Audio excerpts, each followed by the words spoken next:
Live লেসনে তোমাদের প্রত্যেককে স্বাগত জানাই। আজকে দুটো পয়েন্ট নিয়ে আমি তোমাদের সঙ্গে আলোচনা করব।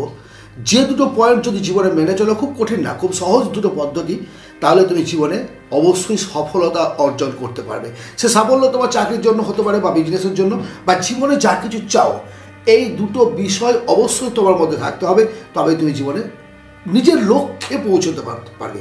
অ্যাকচুয়ালি যারা ধনী পরিবারের ছেলে মেয়ে, তারা জীবনে প্রতিষ্ঠিত হওয়ার জন্য বিভিন্ন সেমিনার অ্যাটেন্ড করতে পারে, অর্থ খরচ করে ব্যাঙ্গালোর, দিল্লি, মুম্বাই ইত্যাদি জায়গায় গিয়ে তারা 10 দিন 15 দিন ইত্যাদি ট্রেনিং নিতে পারে, বিজনেস করার জন্যই হোক বা সার্ভিস ট্রেনিংয়ের ক্ষেত্রে হোক। কিন্তু দরিদ্র পরিবারের ছেলে মেয়ে বা মধ্যবিত্ত পরিবারের ছেলে মেয়ে যারা, তারা কোনোভাবেই এই ধরনের সেমিনারে অ্যাটেন্ড করতে পারে না। তার কারণটা হচ্ছে অর্থনৈতিক দুরবস্থা। আর এই জন্যই আমি মধ্যবিত্ত পরিবার, দরিদ্র পরিবারদের নিয়ে ফাইন্যান্সিয়াল ফ্রিডম, বিজনেস, সমস্ত কিছু ব্যাপারটা কিন্তু আমার মিডল ক্লাস পরিবারের জন্য। কারণটা কি? কারণ আমি যন্ত্রণাটা বুঝি। একেবারে নিম্ন মধ্যবিত্ত পরিবার, দরিদ্র পরিবার থেকে উঠে এসেছি আমি, একেবারে গোপনীয়তার কোনো প্রয়োজন নেই। মনে করি যে আজও আমি একজন মিডল ক্লাস।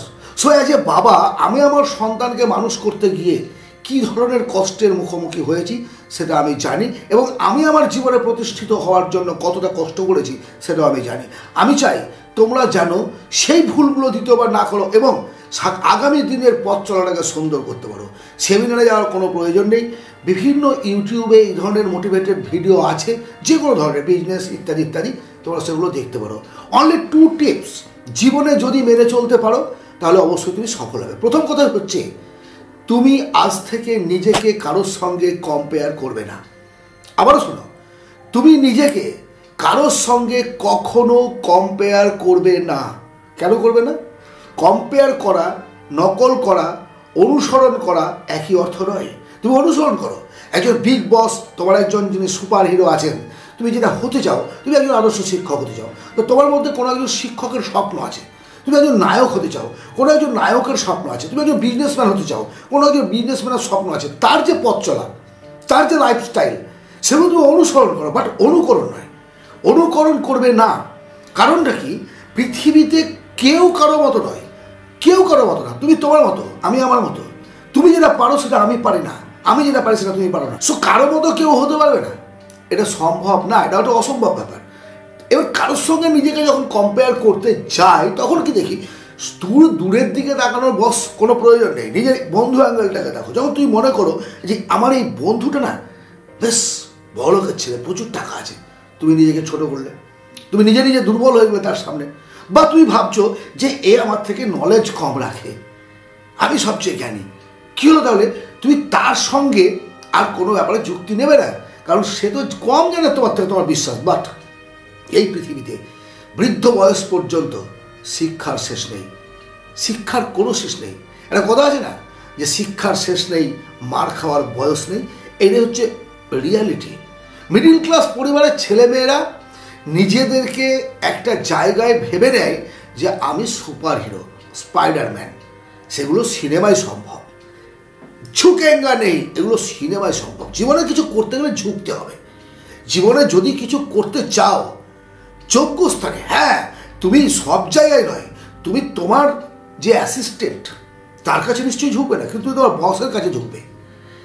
এই ব্যাপারটা বুঝতো, কোথায় মাথা নত করবো, কোথায় মাথা উঁচু করব, কোথায় নিজের দিমাগটাকে রাখবো। তোমাকে তোমার রাস্তা তৈরি করে নিতে হবে।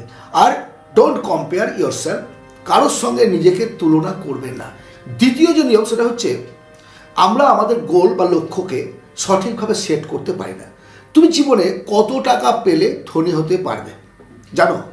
তুমি জীবনে কি চাও? আমি অনেকের সঙ্গে কথা বলেছি স্টুডেন্ট লাইফে, বা তারা স্টুডেন্ট লাইফ শেষ করে বেরিয়ে এসছে, যে ভাই তুমি কী হতে চাও? যাই না চাকরি চাই, চাকরি চাই। মানে চাকরি কী চাও? চাকরির ডিপার্টমেন্ট তো একরকম নেই। তোমার প্রশাসনিক department, BDO office, SDO office, rail, bank, শিক্ষকতা, কোথায় তুমি যেতে চাও? যে কোনো একটা পেলেই হলো।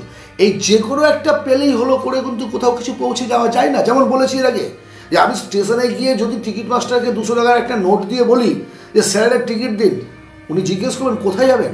আমি যদি বলি যে কোনো একটা দিন না স্যার, হলো পুলিশগুলো আছে না, আরপিএফ ধাক্কা দিয়ে বার করে দেবে লাইন থেকে। সো বাড়ি থেকে বেরোনোর সময় আমরা ঠিক করে নেই কোথায় যাব, আমার লক্ষ্যটা কোথায়। এবং সেইভাবে গিয়ে স্টেশন মাস্টারের কাছে টিকিটটা নিই। এই জীবনের লক্ষ্যের ক্ষেত্রে আমরা সেটা করতে পারি না। আমি কি চাই, প্রথমে কি চাও সেটা ঠিক করো, কত দিনের মধ্যে চাও সেটা ঠিক করো।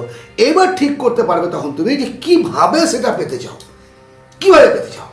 বিজনেস করতে গেলে জ্ঞান স্কিল দরকার আছে, টাকার দরকার আছে, জায়গার দরকার আছে। চাকরি করতে গেলে তার জন্য বেশি পড়াশোনার প্রয়োজনীয়তা আছে।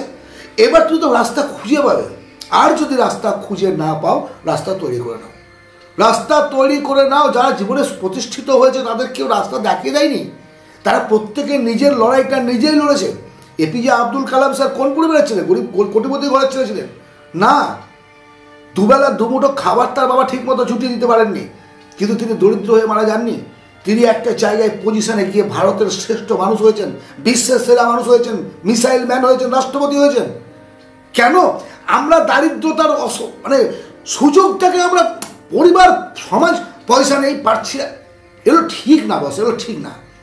গরিব হয়ে জন্মেছে ঠিক আছে, কিন্তু তোমার দায়িত্ব কিছু নেই যে তোমাকে দাঁড়াতে হবে। এডুকেশান সব ক্ষেত্রে ম্যাটার করে না। অনেক বিজনেস আছে, অনেক কাজ আছে যেগুলো এডুকেশান ছাড়াও করা যায়। সরকারি চাকরি করতে হবে, দ্যাটস নট এ ম্যাটার। এডুকেশানের জন্যই আমার জীবনটা বেকার হয়ে যাবে, ভুল কথা। পৃথিবীর অনেক মানুষ তুমি পাবে যারা শিক্ষাগত দিক থেকে অনেক অনেক কমে, তারা বিদ্যার নয় কিন্তু শিক্ষিত। এরা মনে রাখবে, অনেক বই পড়ে বিদ্যার হওয়া যায়, প্রচুর নাম্বার পাওয়া যায়, বাট শিক্ষা সমাজ থেকে আসে, শিক্ষা ভেতর থেকে আসে, শিক্ষার চাহিদা থেকে আসে।